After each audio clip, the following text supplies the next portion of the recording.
E aí, terráqueos, como vocês estão? Todo mundo bem? Todo mundo tranquilo? Todo mundo na boa? Já vou abrir essa videoaula te fazendo uma perguntinha. Você sabe por que a célula foi até o terapeuta? Porque ela tinha complexo de Golgi. Complexo de Golgi, de Golgi, de Golgi. Now the world don't move to the beat of just one drum. Senhores, nossa aulinha de hoje é sobre o aparelho de Golgi. Você também pode encontrar outros nomes lá na literatura, se você é um pouquinho mais velho.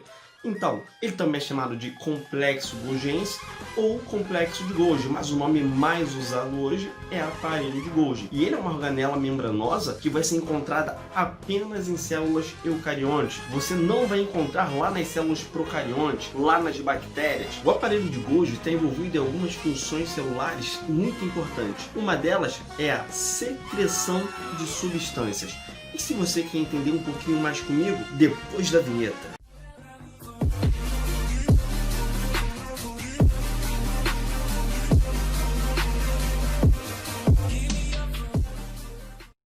Então, jovens, trago aqui para vocês o aparelho de Golgi.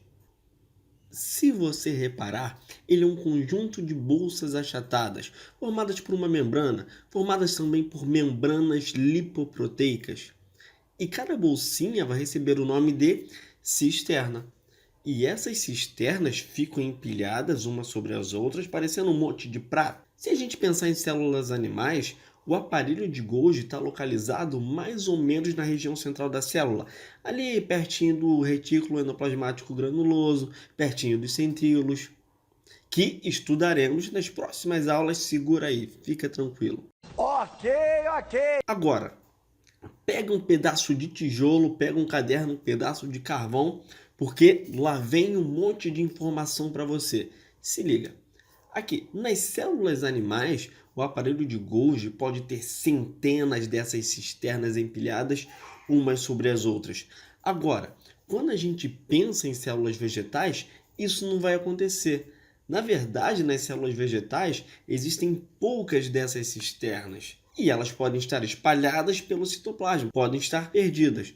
E quando o aparelho de Golgi tem poucas cisternas espalhadas, lá no citoplasma, ele vai receber um outro nome. Sim, dentro da biologia tudo tem nome.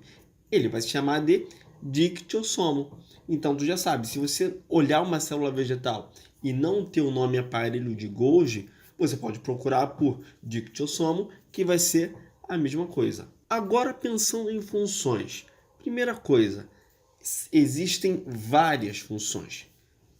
E o que eu quero que você entenda é que o aparelho de Golgi possui a função de empacotar, modificar e distribuir as substâncias que são geradas lá no retículo endoplasmático granuloso. É como se ele fosse os correios aqui do nosso Brasil BR. Bora supor que você queira enviar uma caixa de miojo de aniversário para o teu irmão. O que você faz? Você vai comprar o miojo, logicamente. Você vai lá nos correios mais próximos da sua cidade e vai deixar o miojo lá. Lá nos correios, o funcionário vai pegar o miojo, vai dar aquela analisada, vai pesar e depois vai empacotar. Colocar o selo bonitinho, jogar lá no fundo do caminhão e daí esse miojo e os outros produtos vão ser distribuídos. É isso que o aparelho de Golgi faz. Ele recebe as substâncias, modifica, empacota e distribui pela célula. Agora, esse conjuntão de funções pode ser resumido em uma coisa só. Podemos dizer que o aparelho de Golgi é responsável pela secreção celular, que é, na verdade, um processo de exportação para fora da célula de substâncias que são úteis. Como, por exemplo, a gente tem a pepsina e a amilase salivar, que são algumas enzimas que atuam na digestão. A gente também tem um outro exemplo, a gente tem a insulina, que é, na verdade, um hormônio proteico, e ela vai atuar auxiliando a glicose a entrar dentro das células. Então, tenha em mente que o aparelho de Golgi é responsável pela secreção celular. Mas a secreção celular não está somente limitada ao aparelho de Golgi. Porque quando a gente estuda aparelho de Golgi, a gente pensa, aparelho de Golgi faz secreção celular. Ponto. Não é isso. Dá uma olhada nessa imagem. O processo de secreção de uma proteína, por exemplo, vai começar aqui, ó, no retículo endoplasmático granuloso. Com o auxílio dos ribossomos, eles vão produzir as proteínas. E essas proteínas que foram geradas vão ser expelidas e transportadas por meio de bolsinhas, que a gente chama de vesículas.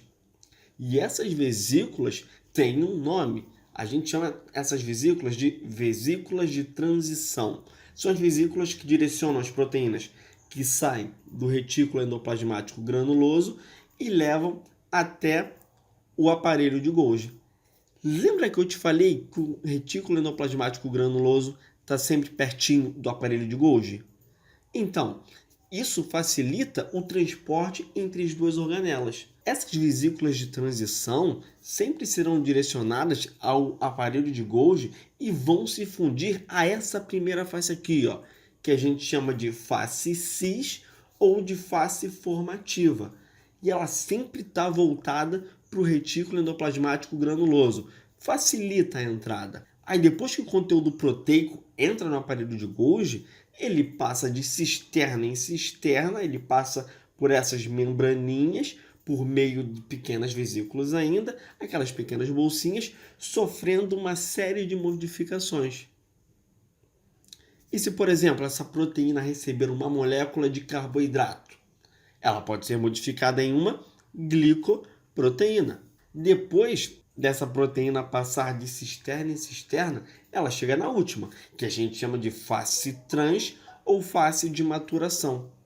Aqui as proteínas são robustas, bonitonas, elas já vão ser modificadas, já vão estar prontinhas na forma de vesícula para ser secretada para o meio extracelular. Agora, caso ela fosse a pepsina, aquela enzima digestiva que eu comentei, ela seria produzida lá no retículo endoplasmático granuloso, depois seria direcionada ao aparelho de Golgi por meio das vesículas de transição, se fundiria na face cis, aquela face que fica virada para o retículo endoplasmático granuloso, ela sofreria várias modificações, seria secretada na face posterior, que é a face trans, na forma de vesícula, e seria exportada para fora da célula. Agora, se essa proteína recebesse enzimas digestivas, ela poderia ficar no citoplasma mesmo. Quando as proteínas recebem enzimas digestivas, enzimas lisossômicas, lá no aparelho de Golgi, ela forma uma nova organela, que a gente chama de lisossomo. E esses lisossomos têm um papel fundamental na digestão intracelular, na digestão que ocorre dentro da célula. Mais uma função do aparelho de Golgi é formar os lisossomos. Uma outra função do aparelho de Golgi é a síntese de carboidratos, síntese de açúcar. Nas células vegetais, o aparelho de Golgi secreta algumas glicoproteínas e uns polissacarídeos chamados de pectina e hemicelulose. Esses polissacarídeos interagem com a celulose e vão dar origem ao que a gente chama de parede celular. Aquela estrutura que vai envolver a célula vegetal, que ela vai dar proteção à célula vegetal. E além disso, o aparelho de Golgi pode formar nas células vegetais o que chamamos de vacúolos digestivos, que são alguns espaços no citoplasma da célula que estão cheios de enzimas digestivas que destroem alguma estrutura celular que já não tem mais utilidade para a célula. E tem mais! Nas células animais, o aparelho de Golgi ele vai estar envolvido na formação de uma estrutura que a gente chama de acrossomo. E o acrossomo não é nada mais nada menos que uma bolsa cheia, entupida de enzimas que fica lá na cabeça do espermatozoide. E a função dela é perfurar a membrana do ovócito para o espermatozoide poder depositar o seu material genético e assim promover a fecundação. Se tu achava que o espermatozoide entrava lá dentro do ovócito, não é assim não. Ele só deixa o material genético e o esqueletinho do espermatozoide fica para fora. Já aproveito para agradecer a presença de todo mundo. Não se esquece de dar aquela valorizada no profissional da educação. Deixe o seu like, se inscreve no canal, compartilhe esse vídeo com os seus amigos para a gente poder entender um pouco mais sobre a biologia. No mais, tudo de bom e tchau!